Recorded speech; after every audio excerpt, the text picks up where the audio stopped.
Did you know that the story of the world's most famous ship begins not with a bang, but with a quiet dinner conversation?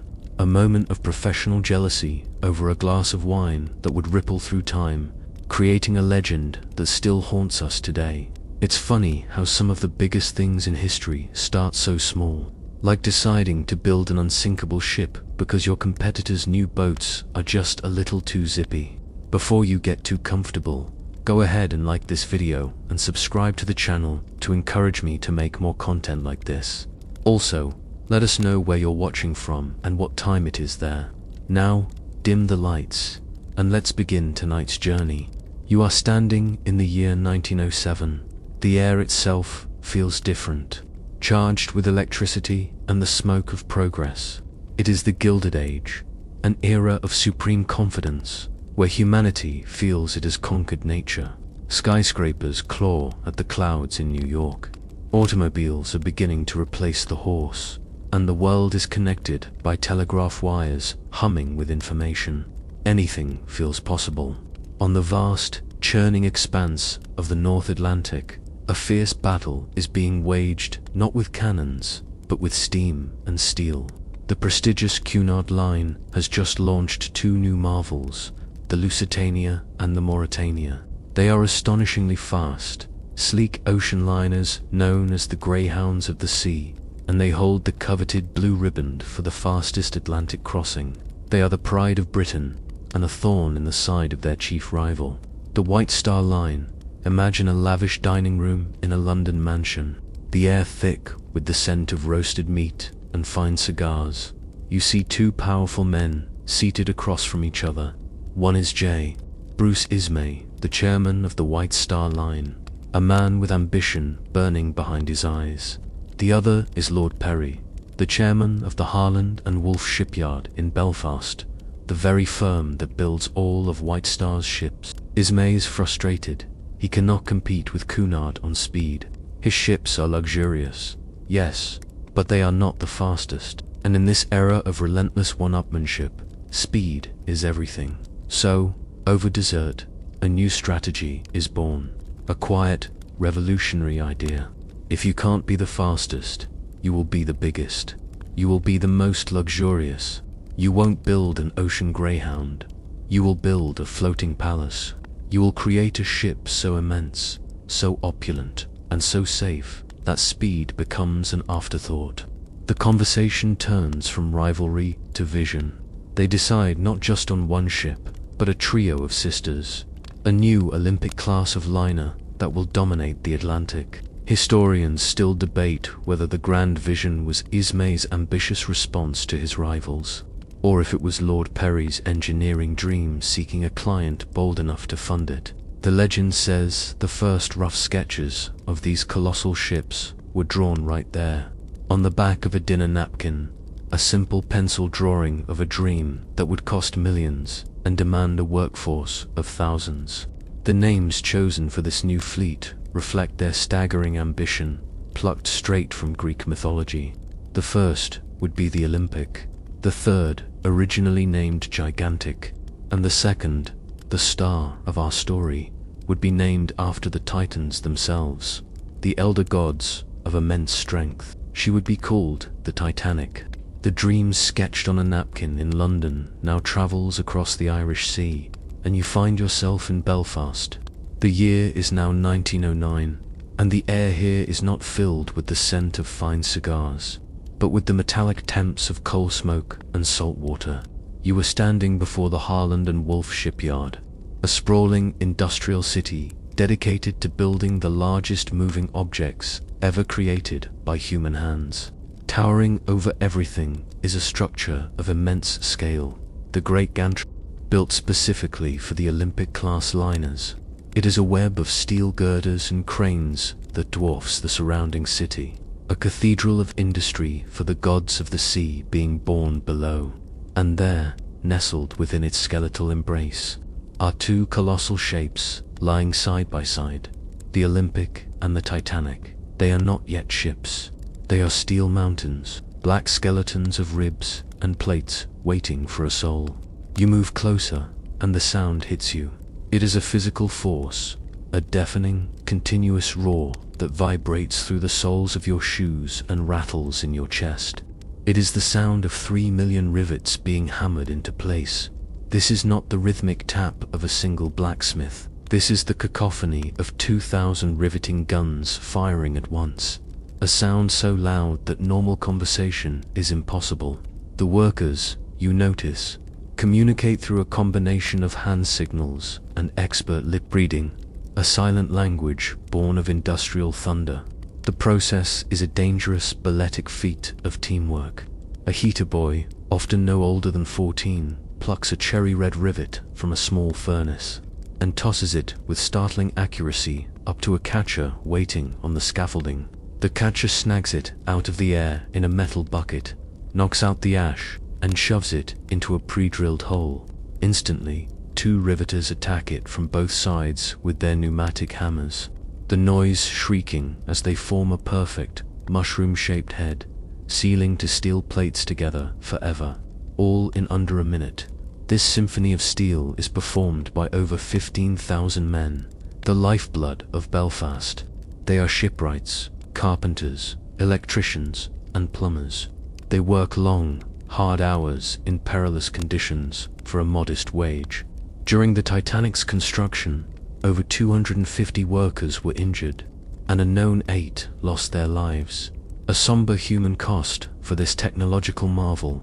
You can feel the pride in their work, the sense of building something the world has never seen. You watch as massive steel plates, some weighing over 4 tons, are hoisted by cranes and guided into place with millimeter precision. The scale is almost impossible to comprehend. The ship's rudder alone weighs over 100 tons, taller than a 3-story building. Some modern metallurgists and historians debate whether the iron used in some of the 3 million rivets was of a lower quality, containing more slag, which might have made them more brittle in the freezing Atlantic waters. As you watch, the great black hole slowly takes shape, its elegant lines emerging from the chaos of construction. On May 31st, 1911, the hull is finally complete. It is a vast, empty shell, but it is undeniably a ship, a 1/4 mile of steel, ready to meet the water for the first time. The launch was just the beginning.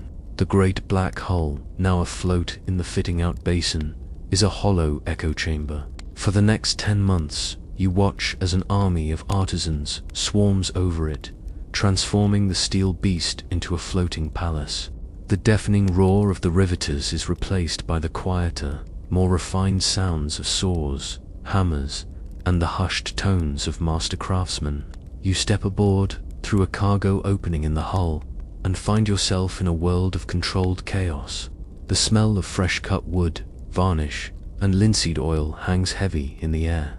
This is where the ship gets its soul, where the cold steel is dressed in the warmth of human artistry. You ascend a temporary wooden staircase, emerging onto what will be the grand staircase, the heart of the ship's first-class section. Even incomplete, it takes your breath away.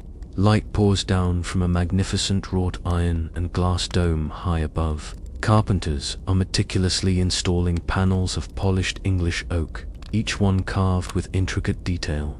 At the top of the landing, they are carefully mounting a large clock, its face flanked by 2 allegorical figures, a piece titled Honor and Glory, Crowning Time. It is a masterpiece of woodworking, a temple to Edwardian elegance. You wander through the first-class spaces, each one a different fantasy.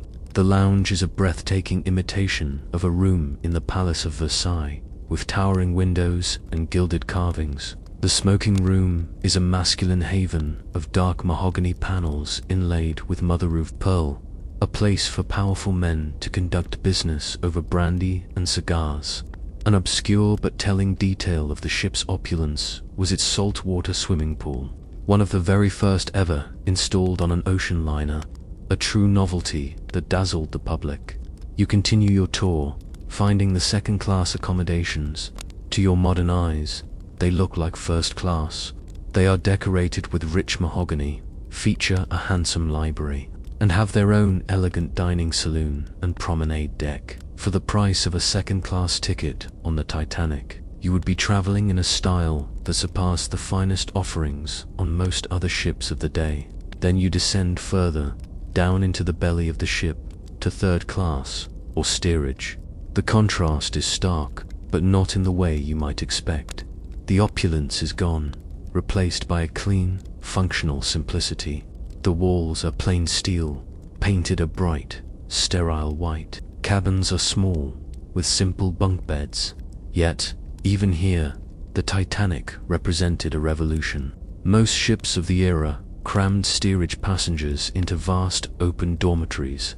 The Titanic offered private, multi-berth cabins for families, a small but profound measure of dignity. The third-class general room, with its pine paneling and sturdy benches, was a vibrant, noisy space where people from dozens of different countries could share their stories and their dreams of a new life in America.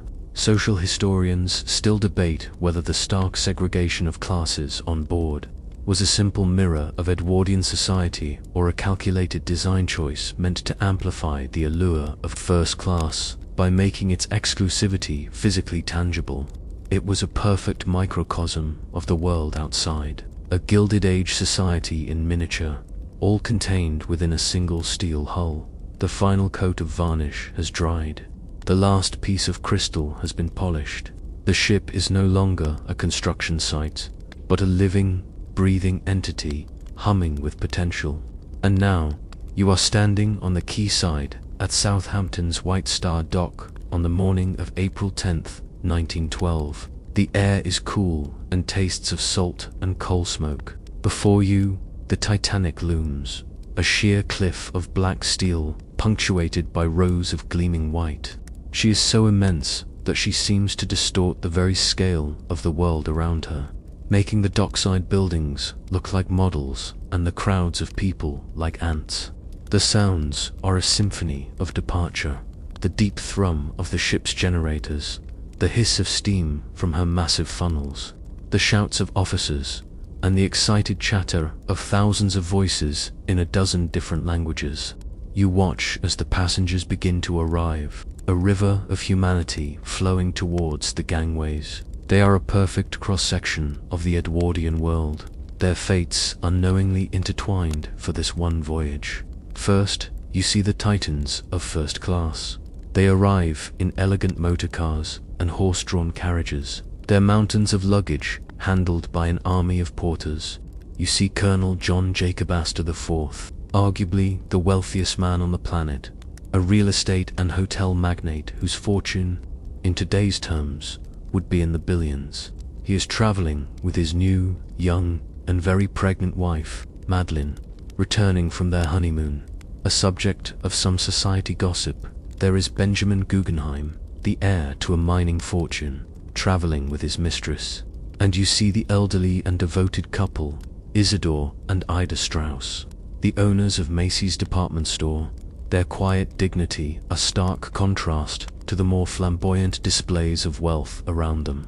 Then come the second-class passengers, the comfortable middle. They are teachers, engineers, clergymen, and merchants. They lack the celebrity of first class, but carry an air of quiet prosperity. They are excited, taking photographs of the great ship, their journey a significant, but not life-altering, expense. And then, you turn your attention to the longest queue, the one snaking towards the third-class gangway far down the hull. Here, the atmosphere is different. It is a mixture of raw hope and nervous apprehension. These are the immigrants, families from Ireland, Scandinavia, and all across Europe. They have sold everything they own, their farms, their tools, their homes, for a one-way ticket. An obscure but mandatory part of their boarding process was the medical inspection. Doctors would quickly check each passenger for lice and for signs of trachoma, a contagious eye disease, marking their inspection card. A failed inspection meant being denied entry to the United States before you even left England. Historians still debate whether the massive wave of immigration during this period was driven more by the pull of American opportunity or the push of poverty and political instability in their home countries. You watch a young Irish family, their worldly possessions packed into a single large trunk, their faces a mixture of sorrow for the home they've left and shining optimism for the one they are about to build. All of them, from the billionaire to the peasant, are now becoming passengers of fate, their individual stories about to merge into one. The last trunk is loaded. The last tearful goodbye has been waved from the crowded pier. You hear the clatter of the gangways being pulled away, a final, metallic severing of the connection to land. A deep, chest-rattling blast from the ship's whistle echoes across the harbor. A sound so powerful it feels less like something you hear and more like something you experience. A vibration that announces the departure of a titan. A series of sharp commands are barked from the bridge. Slowly, almost imperceptibly at first, the immense black wall of the hull begins to move. Tugboats, looking like tiny, puffing beetles beside a leviathan, strain at their lines, nudging the Titanic away from the dock and into the main channel of the river test. On the promenade decks, passengers cheer and wave their handkerchiefs, a fluttering sea of white against the dark backdrop of the ship. The grand voyage has finally begun. As the Titanic gathers momentum under her own power, you feel the immense forces at play. This is not just a ship moving through water. It is a moving island, displacing a staggering 66,000 tons of it. This unseen power has consequences. Moored nearby are two other liners, the Oceanic and the SS New York. As the Titanic's colossal stern glides past, the water she displaces surges back into the void she leaves behind, creating a powerful suction effect. Suddenly, you hear a series of sharp, whip-like cracks, like cannon shots, echoing across the water. The thick mooring ropes holding the SS New York to the dock have snapped, one after another, under the immense strain. The smaller ship is pulled free, its stern swinging out directly into the path of the slowly moving Titanic. A collision seems inevitable. A wave of gasps and shouts ripples through the passengers on both ships. On the Titanic's bridge, there is a flurry of activity as Captain Edward Smith and the harbor pilot frantically shout orders. Hard a starboard, a command to turn the ship's head to the right, away from the New York. An engine order telegraph clangs as a message is sent to the engine room, full astern on the port propeller. The goal is to use the immense power of the left side propeller to push the stern away. For a heart-stopping minute, the two ships drift closer, the gap narrowing to what seems like only a few feet. A little-known fact is that a disaster was only averted by the quick thinking of a tugboat captain named Gale, who raced his tiny vessel, the Vulcan, into the gap and managed to get a line on the New York's bow, pulling it clear just in time. Maritime historians debate whether this near-miss was seen by the seasoned crew as a simple hazard of maneuvering a colossal ship, or as a genuinely bad omen for the voyage ahead. The immediate crisis is over. The Titanic, undamaged, proceeds slowly down the channel, leaving the shaken SS New York bobbing in her wake. The passengers let out a collective sigh of relief, the moment of danger already turning into an exciting anecdote to tell. The journey, barely an hour old, has already had its first brush with disaster. The drama of the near collision with the SS New York fades quickly, becoming a thrilling anecdote exchanged over beef tea on the promenade deck. As the Titanic leaves the coast of Ireland behind after a brief stop in Queenstown, you feel the ship settle into the steady, powerful rhythm of the open Atlantic. The land vanishes, and you are now an inhabitant of a self-contained, floating world. A clockwork universe gliding west at a confident 21 knots. The sheer size of the vessel creates an astonishing illusion of stability. There is no pitching, no rolling, just a faint, almost imperceptible vibration deep within the ship that reminds you of the colossal engines driving you forward. You could easily forget you are at sea at all, which was precisely the designer's intention. This was not a ship, it was a 5-star hotel that happened to move. Your days fall into a comfortable and highly structured routine, orchestrated by the sound of the ship's bugler. The morning call signals breakfast. A grand affair in the magnificent first-class dining saloon, where you can order anything from grilled mutton kidneys to fresh-baked pastries. In the afternoon, you might take a brisk constitutional round the boat deck, breathing in the crisp, clean salt air. For the more energetic, the ship offers a state-of-the-art gymnasium. Here, you find the instructor, T.W. Macaulay, eagerly demonstrating the latest marvels of fitness technology. You can try the rowing machine, the exercise bicycles, or for a truly novel experience, the electric camel. This peculiar contraption is a mechanical saddle that mimics the gait of a camel, a bizarre and amusing way to work up an appetite. It's an eccentric curiosity that perfectly captures the era's fascination with all things new and electric. Life on board is a masterclass in social stratification.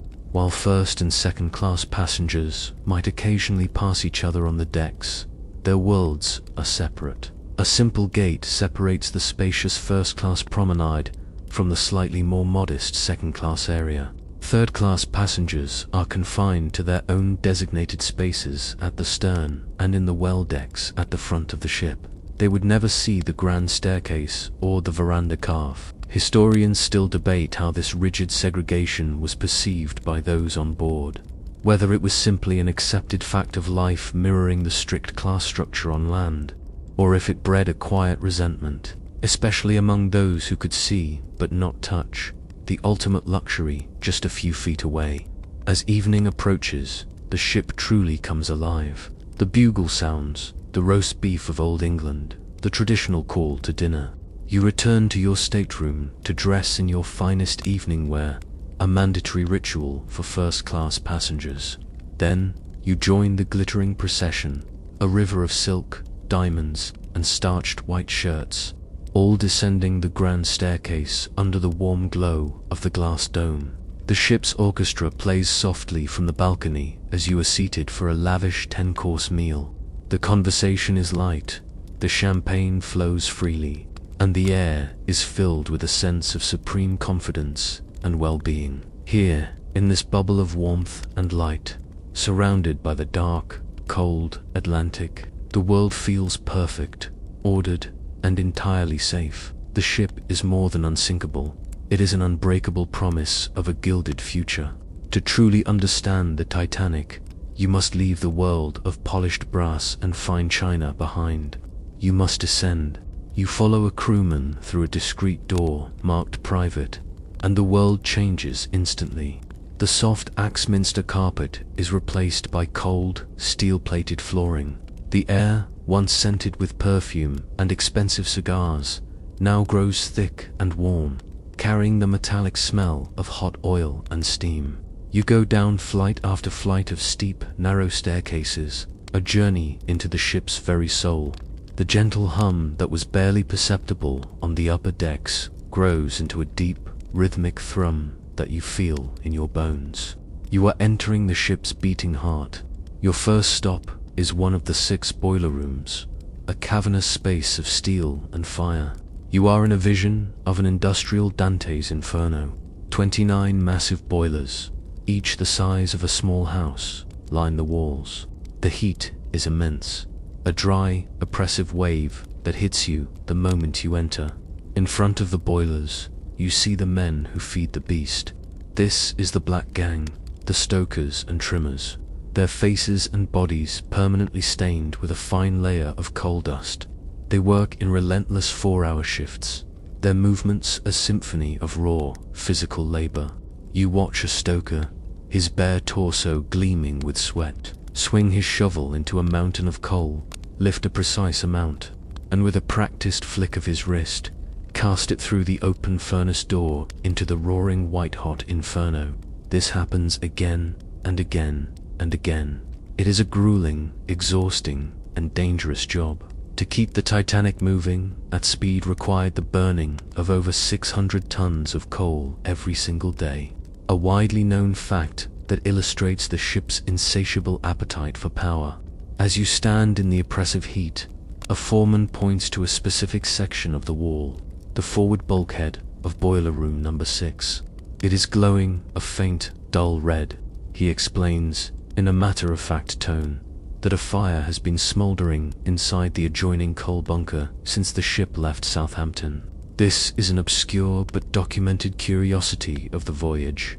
The fire was too large to extinguish, so the crew's strategy was simply to manage it, to feed the burning coal directly from the bunker into the furnace, hoping to empty the bunker and quell the fire before it spread.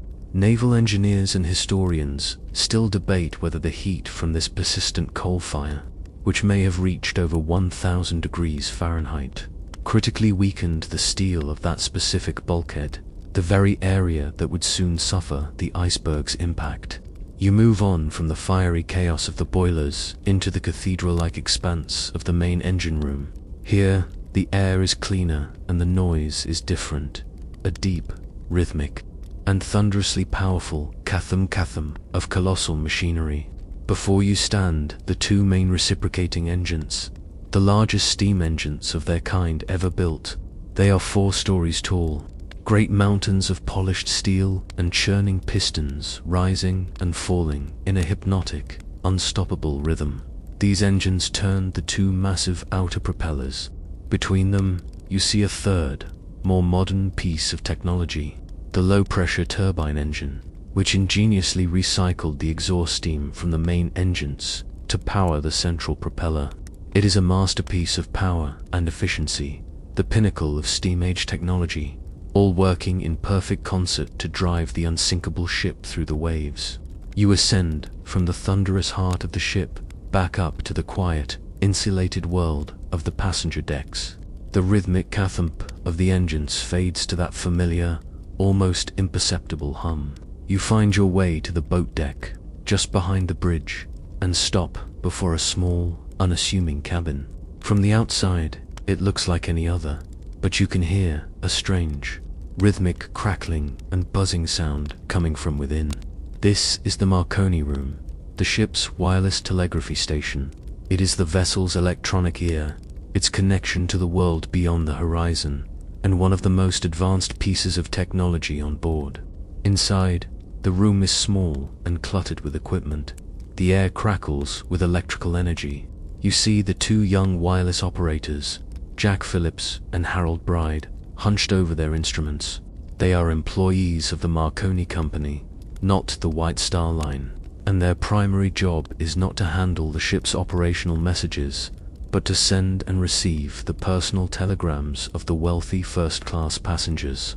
This was a lucrative business, a novelty that allowed billionaires to send stock market orders or personal greetings from the middle of the Atlantic. You watch Phillips, the senior operator, his fingers a blur as they tap out a message on the brass key. His headset is clamped firmly over his ears, isolating him in a world of dots and dashes, the digital language of the ether. The machine he operates is a powerful 5-kilowatt rotary spark gap transmitter, a beast of a device that fills the room with a loud, sharp spark when it sends a signal. This was a widely known marvel of the time, allowing the Titanic to communicate over a range of several hundred miles during the day, and up to 2,000 miles at night when the atmospheric conditions were better. Throughout the day, Saturday, April 13th, and now into Sunday, the 14th, the Marconi set has been receiving messages from other ships in the area. They are not personal telegrams, they are warnings, ice report, heavy pack ice, and a great number of large icebergs. Saw large iceberg in latitude 41 degrees 50 north. Another from the German vessel America, reporting to large icebergs directly in the Titanic's path. You watch as these vital messages arrive. Some are passed to the bridge, where an officer might briefly glance at them before continuing his duties. But a crucial warning from the nearby steamer, the Mesaba, detailing a massive field of ice, is particularly significant. Historians still debate why this specific, critical warning never reached Captain Smith on the bridge. The prevailing theory is that the Marconi operators, overwhelmed with a backlog of profitable passenger messages after their equipment had been briefly out of service, simply saw the ice warning as non-urgent information and set it aside, intending to deliver it later. An obscure but chilling curiosity is that the last ship to try and warn the Titanic was the SS Californian, whose sole wireless operator, Cyril Evans, sent a message saying they were stopped and surrounded by ice. A frustrated Jack Phillips, busy with his passenger traffic for the Cape Race relay station, reportedly cut him off with a sharp reply, shut up, I am busy." Dejected, Evans switched off his set and went to bed just minutes before the Titanic would need him most. The airwaves were full of whispers of ice, but in the soundproofed world of the floating palace, no one was truly listening. The sun has set on Sunday, April 14th, and the evening unfolds with the same clockwork elegance as all the others. The 10-course dinner in first class has concluded, a particularly lavish affair in honor of the captain. The orchestra is playing light classics in the reception room, and the low hum of conversation fills the opulent public spaces. You step out onto the starboard promenade deck to escape the warmth of the interior. The change is immediate and striking. The air is sharp and profoundly cold, far colder than it has been on the previous nights of the voyage.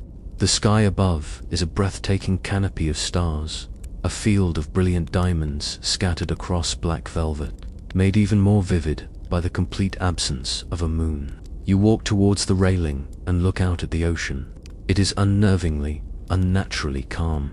The sea is like a vast, polished sheet of black glass, a perfect mirror for the stars above. There is no swell, no chop, not even the gentle rolling that had accompanied the first few days of the journey. Veteran sailors on board remarked they had never seen the Atlantic so flat, like a mill pond. This eerie tranquility is paradoxically a source of great danger. On a normal night, the swell of the waves would break against the base of an iceberg, creating a line of phosphorescent white foam that could be spotted by lookouts from miles away. Tonight, with the sea so placid and the sky so dark, a berg would remain invisible, a black shadow in a black sea, until it was fatally close. High above you, in the crow's nest on the foremast, you see the silhouettes of two men, Frederick Fleet and Reginald Lee. They are the ship's lookouts, peering out into the freezing darkness. Their 6-hour shift is nearly over, and they are struggling against the biting cold. They have no light to aid them, only their own eyesight, and, in a now infamous detail, they have no binoculars. In a bizarre and fatal mix-up during the ship's departure from Southampton, the key to the locker containing the crow's nest binoculars had been accidentally taken ashore by an officer who was transferred off the ship at the last minute. Historians still debate how much of a difference the binoculars would have actually made. Some argue that on such a dark, clear night, the naked eye is better at detecting faint shapes, while others maintain that the ability to magnify a suspected object would have given them the crucial seconds needed to identify the danger. It remains one of the most haunting what-ifs in the entire story. Down on the bridge, the officers are aware of the cold and the ice warnings, but there is no sense of immediate alarm. The ship continues to race westward at over 22 knots, a speed that was considered normal and safe for the shipping lanes, even with the knowledge of ice ahead. An obscure curiosity is that the ship was following sailing instructions that were nearly a decade old, which routed them further south than was typical in a heavy ice year, creating a false sense of security. At around 11:30 p.m., as the last of the passengers are retiring to their warm, comfortable beds, you feel a sense of profound peace settle over the great ship. She is a universe of light and warmth, a bastion of human confidence, gliding silently through the vast, cold, and dark infinity of the sea. The clock is ticking down to the final minutes of the world as they know it. It is 11:40 p.m. You are standing in the crow's nest with the lookouts, Fleet and Lee. The cold is a physical presence, seeping into your bones. The wind whips past your face, a constant high-pitched whine in your ears. Your eyes, now fully adjusted to the dark, scan the horizon, a seamless, star-dusted line where the black sea meets the black sky. For a moment that seems to stretch into an eternity, there is nothing, just the endless, empty ocean. Then, Fleet squints. Directly ahead, a shape. It is a subtle change in the darkness, a patch of the night that seems just a little blacker than the rest. It is still hazy, formless, but it is there, and it is growing larger, very, very quickly. Iceberg, right ahead, Fleet shouts, his voice raw with urgency. He reaches for the lanyard and rings the crow's nest bell 3 times, the agreed-upon signal for an object dead ahead. At the same time, he grabs the telephone that connects directly to the bridge. 6th Officer James Moody answers with a calm, "What did you see?" Fleet, his voice strained, replies with the now legendary words, "Iceberg, right ahead." Moody's voice comes back, still calm, but clipped with purpose, "Thank you." On the bridge, 1st Officer William Murdoch is in command. Hearing the warning, he springs into action, barking a rapid-fire series of commands. Hard-ass.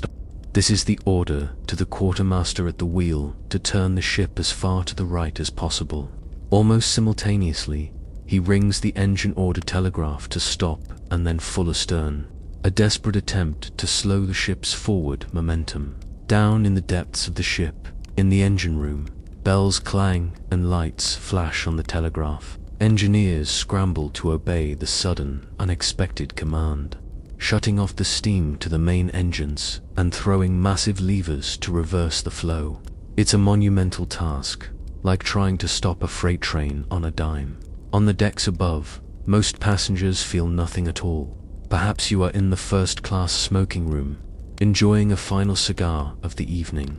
You might notice a faint, grinding vibration that seems to run the length of the ship, a subtle shudder that lasts for about 10 seconds. It's an odd sensation, but certainly not alarming. Some would later describe it as feeling like the ship had rolled over 1,000 marbles. In third class, closer to the waterline and the hull, the sensation is more pronounced, a definite jarring sensation that is enough to wake some people from their sleep. An obscure but critical detail of the impact is that the iceberg did not gash or tear a huge hole in the ship, as is often depicted. Instead, the immense pressure of the impact popped the rivets and buckled the steel plates along the starboard side, opening up a series of thin gashes and seams below the waterline like a leaky zipper. Historians still debate the effectiveness of Murdoch's final maneuver. Some argue that turning the ship actually exposed more of its side to the iceberg, and that hitting it head-on, while catastrophic for the bow, might have flooded fewer compartments and saved the vessel. It was a split-second decision, a choice between 2 terrible options, made in the dark of a freezing Atlantic night. For now, the engines have stopped. The great ship glides to a halt, and an unnatural silence falls. You feel the silence more than you hear it. The constant, reassuring thrum of the engines, the very heartbeat of the ship, is gone. The only sounds are the gentle lapping of the calm sea against the hull and the murmur of confused voices. Passengers begin to emerge from the warm interiors, bundled in coats over their evening wear, their breath misting in the frigid air. You see some of them laughing, kicking at chunks of ice that have fallen onto the forward well deck after the collision. The event is treated as a curious novelty, not a threat. Someone makes a joke about having ice for their drink.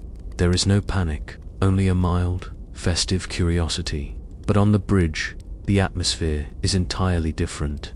You see Captain Smith, his face a mask of concern, trying to get answers. Reports begin to trickle in from below decks, each one worse than the last. The mailroom is flooding. Water is in the forward cargo holds. He summons the one man on board who knows the ship's secrets better than anyone, her creator, Thomas Andrews.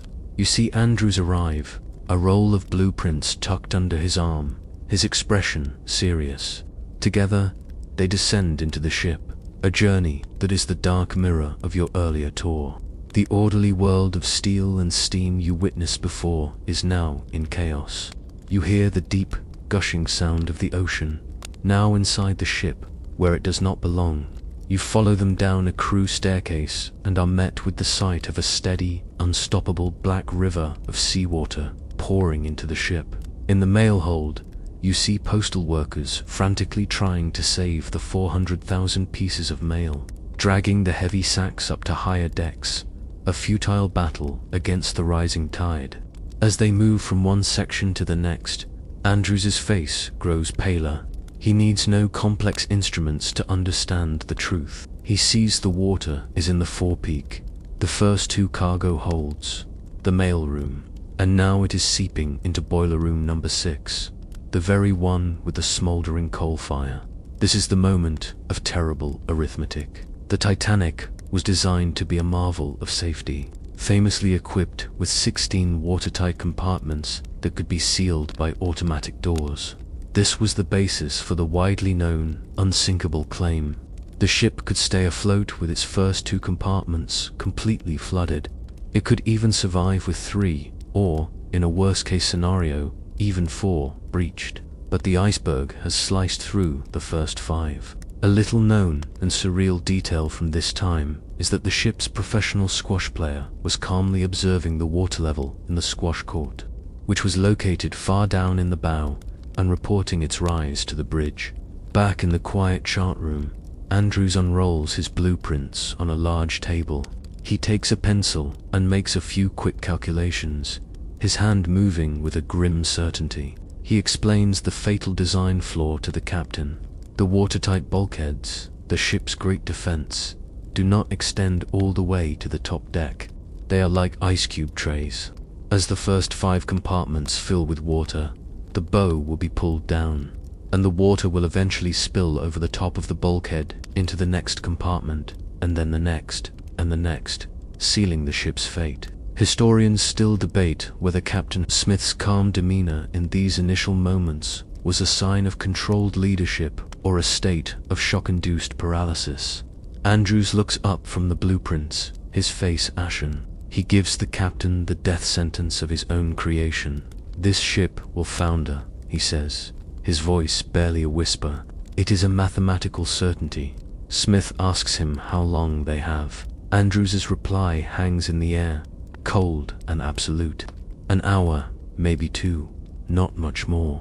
The mathematical certainty of doom is a terrible secret, known only to a handful of men on the bridge. Now, that secret must be translated into action. You see Captain Smith emerge from the chart room, his face grim but composed. The order is given, first to his officers, and then it ripples through the crew like a shockwave, a phrase that will become immortalized in the annals of maritime law and human tragedy. Women and children first. On the boat deck, the crew begins the work they have never practiced. A full lifeboat drill for the passengers had been scheduled for that very morning, Sunday, but for reasons that remain unknown, Captain Smith had cancelled it. Now, the crew scrambles to uncover the 20 lifeboats, pulling back stiff, new canvas covers, and trying to decipher the complex mechanism of ropes and davits in the freezing dark. The passengers are now being roused from their beds by stewards knocking on their stateroom doors, telling them to put on their life belts and come to the top deck. The reaction is not panic, but a kind of sleepy, annoyed confusion. You see people milling about, some in their finest evening wear, others in pajamas and heavy coats. The ship has a slight but noticeable list to starboard, but she still feels immense, solid, and safe. The idea of abandoning this city of light for a small wooden boat being lowered 70 feet into a black, freezing void seems not just frightening, but utterly absurd. You hear a woman laugh and say she'd rather stay on the big ship, thank you very much. The crew has to practically beg people to get into the first few boats. An obscure and deeply ironic curiosity of the ship's design becomes tragically apparent now. The Titanic was fitted with revolutionary new lifeboat davits, designed by the Welland Davit and Engineering Company. These davits were so strong and efficient that they were designed to handle 2, or even 3, sets of lifeboats, for a total of up to 64 boats. However, the Board of Trade regulations at the time were so hopelessly outdated that the Titanic, was only legally required to carry 16. The White Star Line generously added for smaller, collapsible boats, bringing the total to 20. More than the law required, but still only enough for about half the people on board. They had chosen not to install the extra boats, partly because it was felt they would make the first-class promenade deck look too cluttered. At 12:45 a.m., 45 minutes after the collision, the first lifeboat, number 7 on the starboard side, is lowered away. It has a capacity for 65 people. It is launched with just 28. The calls for women and children went largely unheeded, as many refused to believe the danger was real. As the boats begin to be launched, a fatal difference in command styles emerges. On the port side, Second Officer Charles Lightler interprets the captain's order with rigid, absolute strictness. Women and children only. He refuses to let any men board, even if there are empty seats, choosing to launch boats half full rather than bend the rule. On the starboard side, First Officer Murdoch uses a more practical interpretation. Women and children first. After loading all the nearby women and children, he allows men to fill the remaining seats. Historians still fiercely debate the consequences of these two interpretations, with many arguing that Lightler's rigid adherence to his code cost dozens of lives that could have been saved.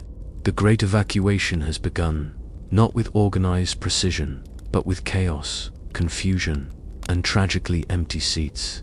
The lifeboats continue to be lowered, one by one, into the black abyss, many still tragically underfilled. On the boat deck, the confusion and disbelief of the early minutes are slowly, inexorably, giving way to a creeping sense of urgency, then a chilling undercurrent of fear. The list of the ship to port is becoming more pronounced, a subtle shift that tells the body, if not yet the mind, that something is terribly wrong. Amidst this growing chaos, a new sound emerges, not of shouts or breaking ropes, but of music, clear, strong, and impossibly serene. You find yourself drawn towards the first-class entrance, where the ship's band, led by their intrepid bandmaster Wallace Hartley, has gathered. There are 8 of them, their instruments gleaming under the deck lights. They are not playing frantic, desperate pieces. They are playing cheerful ragtime, then hymns, then waltzes. Their music drifts across the deck, a thin, fragile thread of normalcy woven through the unraveling fabric of the night. It is a widely known fact, almost mythological in its endurance, that the Titanic's band played on as the ship went down. It is a testament to human courage, to the power of art in the face of annihilation. You hear the sweet, clear notes of a violin, the resonant tones of a cello, and the bright melody of a piano, a poignant lullaby for a dying ship. The decision to play was not an order, but a spontaneous, collective act of heroism. An obscure but touching curiosity is that many of the band members had never performed together before the voyage. They were 2 separate ensembles, a quintet and a trio, but they joined forces to entertain the passengers. Now, in the face of certain death, they stood together as one. Their music provided a profound psychological comfort. For those boarding the lifeboats, it was a soothing balm, distracting them from the terrifying descent into the blackness. For those remaining on the ship, it was a source of calm, a defiant affirmation of dignity in their final moments. You see people standing near the band, simply listening, drawing strength from the simple act of shared beauty. As the list grows steeper, the music continues. Some survivors would later claim the last song they heard was the hymn Nearer, My God, to Thee, a deeply spiritual and comforting melody. Others insisted it was the jaunty ragtime tune Autumn, a more defiant, less mournful selection. Historians still passionately debate which was the final piece played. Perhaps it was neither, or both, as different individuals heard different things through the growing din of the sinking. What is certain is that the music continued until very near the end, a testament to the musicians' extraordinary selflessness. The band played, not to save lives, but to save spirits, to offer a final, beautiful gesture of grace in the face of the ultimate terror. It was a choice born of professionalism, but steeped in an emotional depth that few could ever hope to comprehend. Their melody became the ship's last, lingering whisper, a silent prayer echoing across the dark waves. The music of the band provides a strange, surreal soundtrack to a scene of growing desperation. The ship's tilt is now unmistakable, a steepening, downward slope that makes the polished decks feel like the side of a hill. From the bridge, a new sound pierces the night, a loud, booming whoosh, followed by a brilliant flash of white light that illuminates the entire ship in a ghostly, momentary glare. It is a distressed rocket, a fiery plea for help sent soaring into the star-filled sky. One rocket, then another, a total of 8 fired over the course of an hour. A widely known fact of the desperate signaling attempt. Each rocket climbs into the darkness, hangs for a moment like a new, brighter star, and then fades, leaving the darkness even more profound than before. You follow the hopeful gaze of the passengers and crew, all looking out to the north. There, about 10 to 12 miles away, are the lights of another ship. They are faint, but clear against the black horizon. It is a beacon of hope, a potential savior, tantalizingly close. From the Titanic's bridge, the officers use a powerful Morse lamp to try and signal the mystery ship, blinking a frantic CQD, the standard distress call of the era, over and over again. Come quick, danger. But there is no reply. The other ship just sits there, a silent, indifferent spectator on the horizon.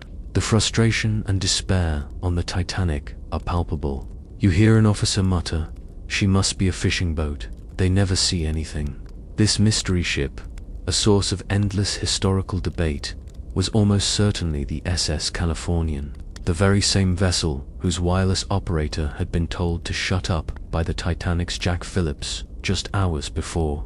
The Californian was stopped for the night, surrounded by the same ice field that had mortally wounded the Titanic. On her bridge, the third officer, Charles Groves, saw the rockets. He woke his captain, Stanley Lord, to report what he saw, a series of white rockets being fired from a large steamer to the south. Captain Lord, half asleep and annoyed, asked if they were company signals. When told they were just plain white rockets, he dismissed them and went back to bed. An obscure but crucial detail from the British inquiry into the disaster revealed that the Californian's apprentice officer, James Gibson, had even tried signaling the mystery ship with their own Morse lamp, but received no reply. He and others on deck watched as the distant ship's lights began to change, her deck lights appearing to tilt, until she eventually seemed to disappear. They assumed she had simply steamed away over the horizon. The terrible truth that they were watching the world's greatest liner sink would not be known until morning.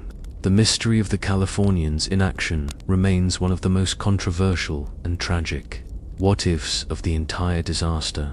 Was it negligence, incompetence, or a strange atmospheric condition that distorted the signals? Whatever the reason, help was just a few miles away, but it might as well have been on the moon. The flares fired into the empty dark were a silent scream that no one answered. It is now past 2 a.m. The last of the conventional lifeboats has been launched, and the ship's angle is becoming extreme. The forward part of the great vessel is now completely submerged, and the stern is rising high out of the water, lifting the 3 massive bronze propellers clear of the sea. The polished, orderly decks have become a treacherous, steeply canted landscape of wood and steel. You hear a sound you have not heard before, a deep, rumbling roar from within the ship, a sound like the thunder of an avalanche. It is the sound of everything that is not bolted down giving way. Pianos, massive oak dressers, crates of champagne, even one of the ship's 5-ton boilers, all tearing loose from their moorings and crashing down through the ship towards the flooded bow. This is the sound of a world coming apart. The remaining 1,500 souls are now clustered on the rising stern section, the highest and last piece of dry ground on their dying island. The ship's lights, which have burned with heroic brightness throughout the sinking, now begin to flicker. They glow a dull, angry red, and then, for a horrifying moment, they go out completely, plunging the entire scene into an unimaginable, terrifying darkness. Then, miraculously, they flicker back on for a few final, heroic seconds, a last gasp of the ship's electrical life before being extinguished forever. The loss of light is the loss of the last vestige of civilization. In the sudden, absolute blackness, the ship's final agony begins. The strain on the hull is now beyond anything it was designed to withstand.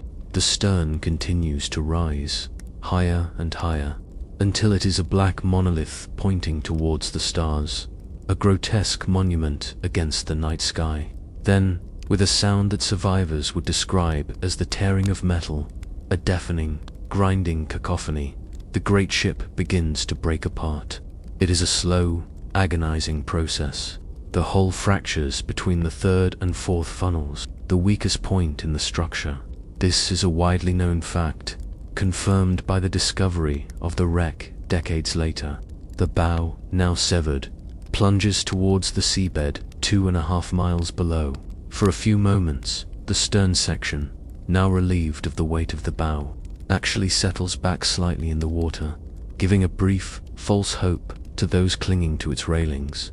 But it is only a momentary reprieve. Flooded and horribly unstable, it begins its final, vertical plunge. It pivots upwards once more, and then, with a great, final sigh, it begins to slide beneath the waves. You watch the name Titanic in golden letters on the stern disappear into the black, churning water. The great ship's final bow is not a graceful sinking, but a violent, chaotic, and terrifying destruction. An obscure but vivid account from one survivor described watching the outline of the ship's massive rudder and propellers silhouetted against the starlit sky for a moment, before they too were swallowed by the ocean. Historians debate the exact sequence and physics of the breakup, but the emotional impact on those who witnessed it was absolute. They were not just watching a ship sink, they were watching the end of their world. At 2:20 a.m., just 2 hours and 40 minutes after striking the iceberg, the last vestige of the RMS Titanic vanishes from the surface of the Atlantic forever. The great ship is gone, but the human drama is far from over.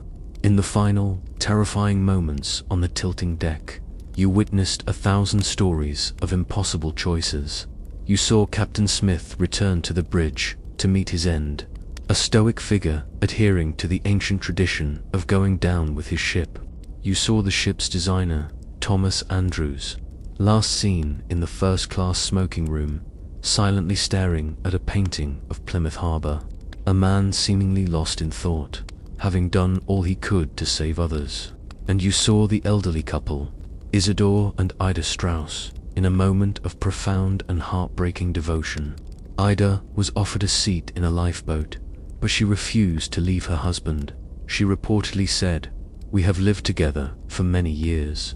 Where you go, I go." They were last seen sitting together on a pair of deck chairs, arm in arm, calmly awaiting the end. Now, you are confronted with the stories of survival, acts of both heroism and desperation. As the stern began its final plunge, Second Officer Charles Littler, the man who had been so strict about the women and children only rule, was blown clear of the ship by a blast of hot air from a ventilation shaft. He found himself near one of the collapsible lifeboats, Collapsible B, which had been washed off the deck upside down. He, along with about 30 other men, including the junior wireless operator Harold Bride, managed to climb onto the overturned hull.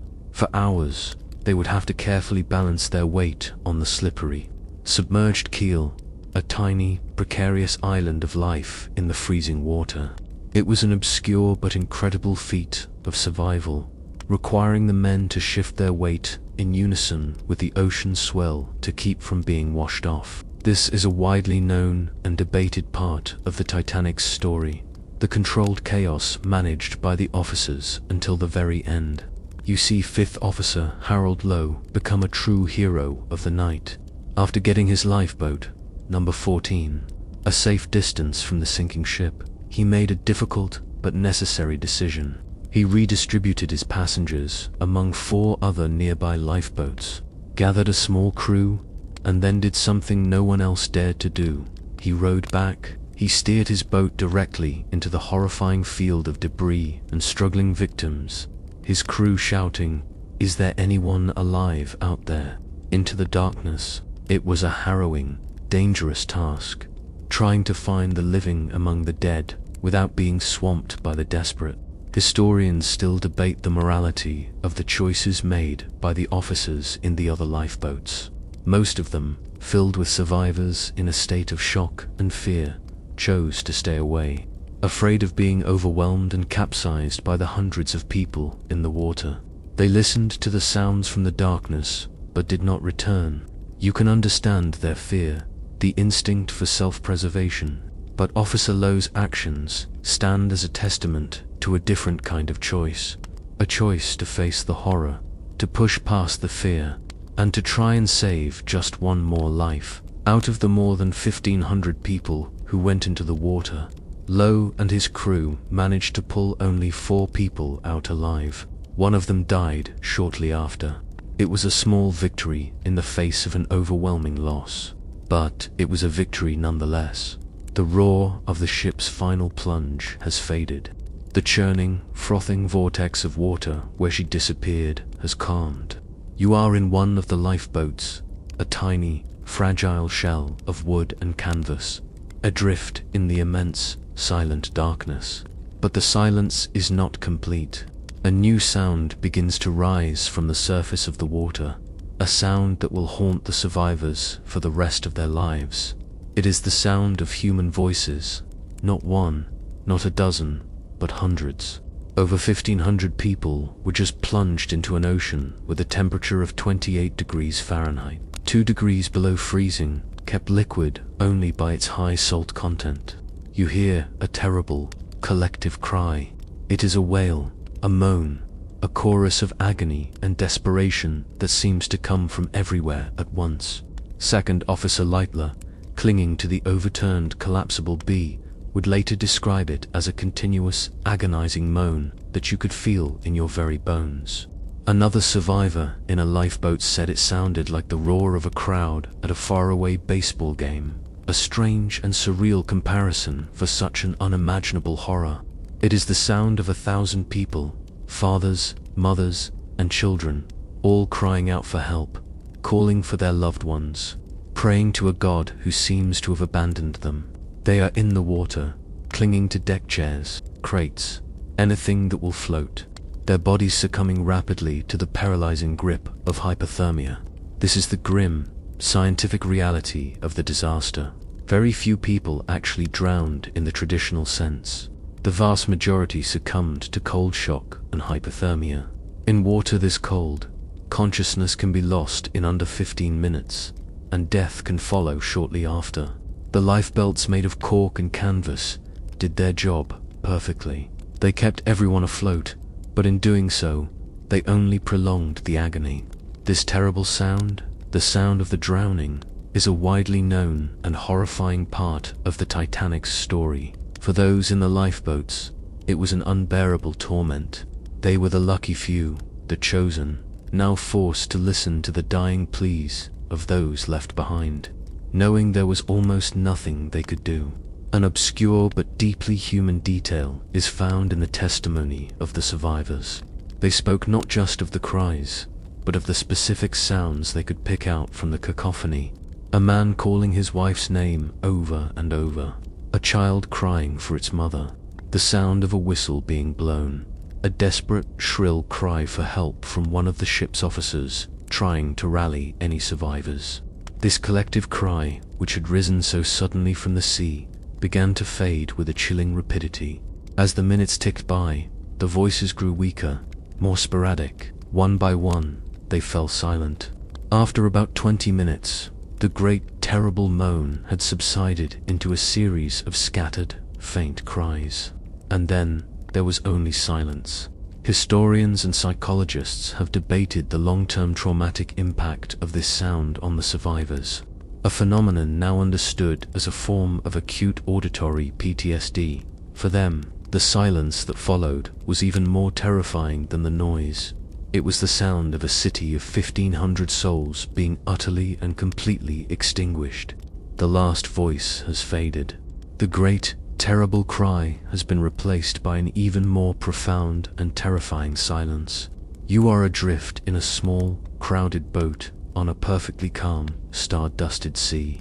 The air is so still you could hear a whisper from a mile away, but there are no whispers left to hear. The only sound is the gentle clinking of small pieces of ice against the hull of your lifeboat and the quiet, muffled sobs of the survivors around you. You are in a new world now, a world of desolate, silent grief. The massive, brilliantly lit ship, a symbol of humanity's power and confidence, is gone. In its place is a vast, floating graveyard. As your eyes adjust to the darkness, you begin to see the debris field. The ocean is littered with the ghosts of the great liner. You see deck chairs, pieces of carved wooden paneling, a child's toy, and even the ship's grand piano floating eerily on the surface.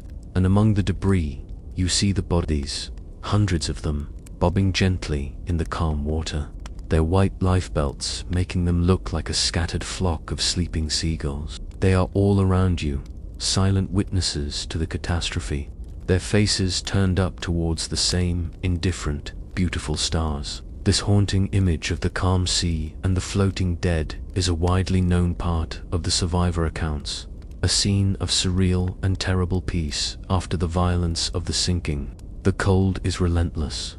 It seeps through your clothes, chilling you to the bone. In the lifeboats, the survivors huddle together for warmth, sharing coats and blankets, their social status and wealth now utterly meaningless. A millionaire is no different from a steerage passenger when both are freezing in the middle of the night. An obscure but poignant detail comes from the story of the dean of the card shops, a man named George Brereton. He, along with a few other first-class men who had found their way into a boat, spent the night rowing and singing to keep their spirits up and their bodies from freezing, a small act of defiance against the overwhelming despair. Hours pass like a slow, cold eternity. The sky in the east begins to lighten, shifting from black to a deep indigo, then to a soft, pale grey. The stars begin to fade. As the dawn breaks, it reveals the true, horrifying scale of the scene. The debris field is much larger than you imagined, and in the distance, you see them, the true culprits, the silent, white mountains of ice. There are dozens of them, massive icebergs catching the first rays of the morning sun, glowing with a serene and terrible beauty, like great white cathedrals floating on a calm, grey sea. Historians and oceanographers still debate the origin of this specific ice field, tracing it back to the massive glaciers of western Greenland, a slow-motion armada of ice that had drifted south for months, its path fated to intersect with the Titanic's.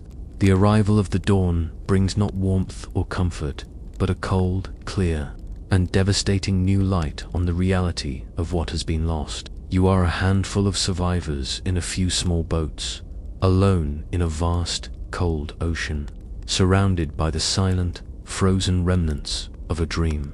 The pale dawn light has illuminated the full, grim reality of the disaster. You have been adrift for nearly 2 hours since the ship disappeared, a lifetime of cold and fear. The hope that had flickered with the sight of the mystery ship's lights has long since died. Now, there is only the slow, cold wait for the end. Then, you see it. On the southern horizon, a flash of light, different from the cold glow of the icebergs. Then another. It is a rocket, but this one is not a cry of distress. It is a sign of recognition, a sign of hope. Slowly, a new shape materializes out of the morning mist. It is another ship, small and unassuming compared to the lost Titan, but at this moment, it is the most beautiful sight in the world. It is the RMS Carpathia, a Cunard liner, the rival company. Her captain, Arthur Rostron, had received the Titanic's frantic distress calls just after midnight. In an incredible feat of seamanship and courage, he had immediately turned his ship around and ordered the engines pushed to their absolute limit, dodging icebergs at a dangerous 17 knots, far faster than the ship was designed to go on a desperate race against time. This heroic rescue effort is a widely known and celebrated chapter of the story, a testament to the bravery of Rostron and his crew. As the Carpathia draws closer, you can see her crew lining the rails, their faces a mixture of shock and pity as they take in the scene.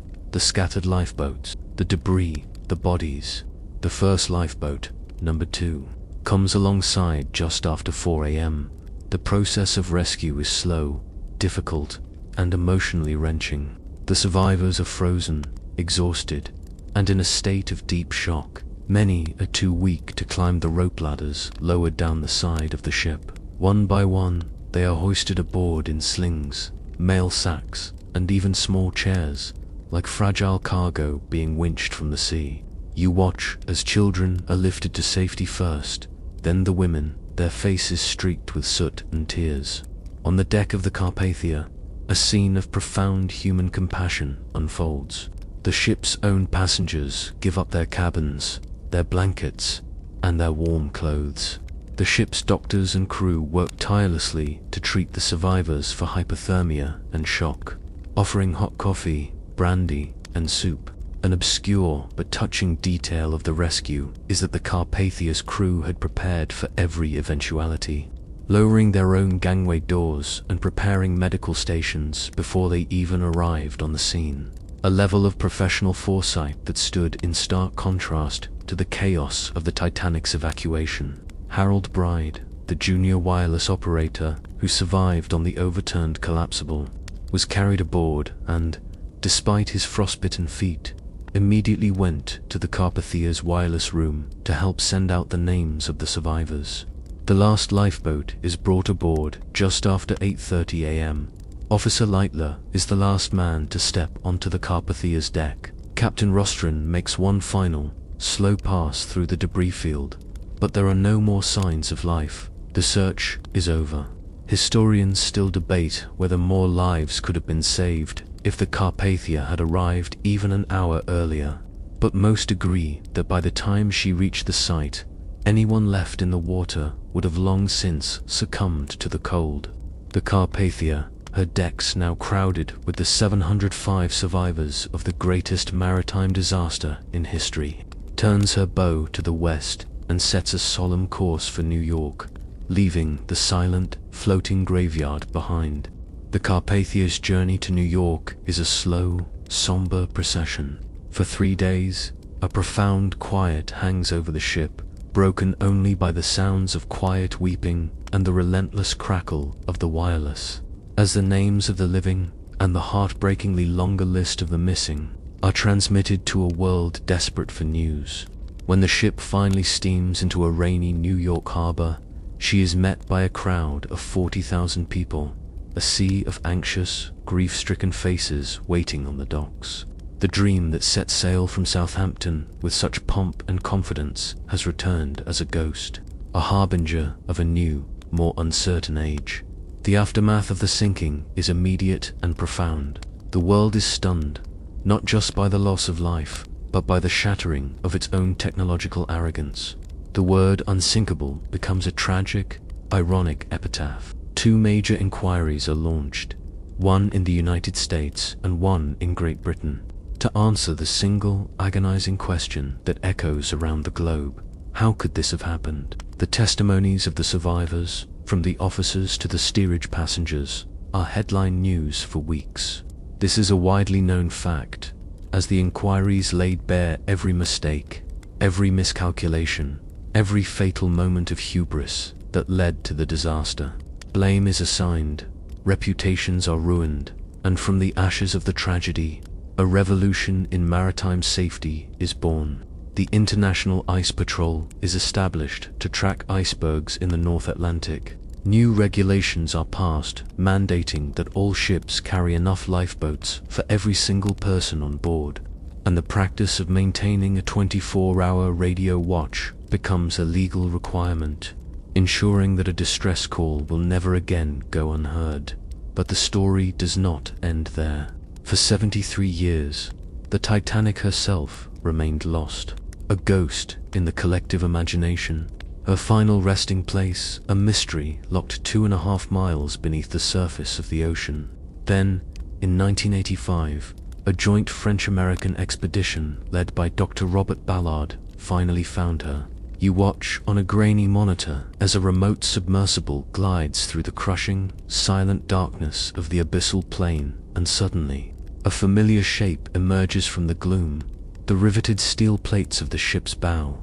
The discovery was a global event, a moment that connected the modern world directly back to that fateful night in 1912. An obscure but deeply moving detail of the discovery was that the wreck was found in 2 main pieces, about 1/3 of a mile apart, confirming the survivor accounts of the ship breaking in half. Historians and archaeologists now study the wreck as a unique, deep-sea museum, a time capsule of the Edwardian era.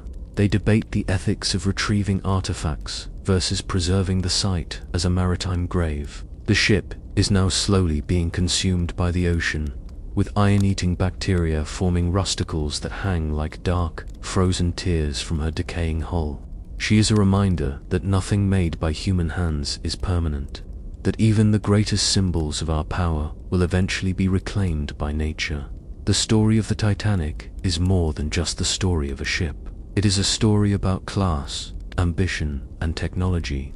It is a story of courage and cowardice, of love and loss, and of the impossible choices we make when confronted with our own mortality.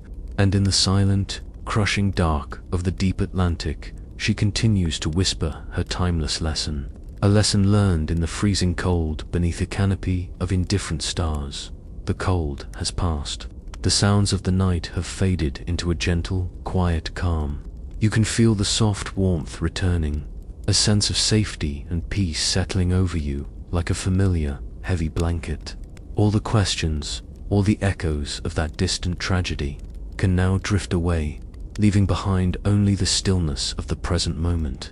The great ship rests in the silent, dreamlike dark of the deep sea, a quiet monument in a world without time, and you too can now find your own quiet place of rest.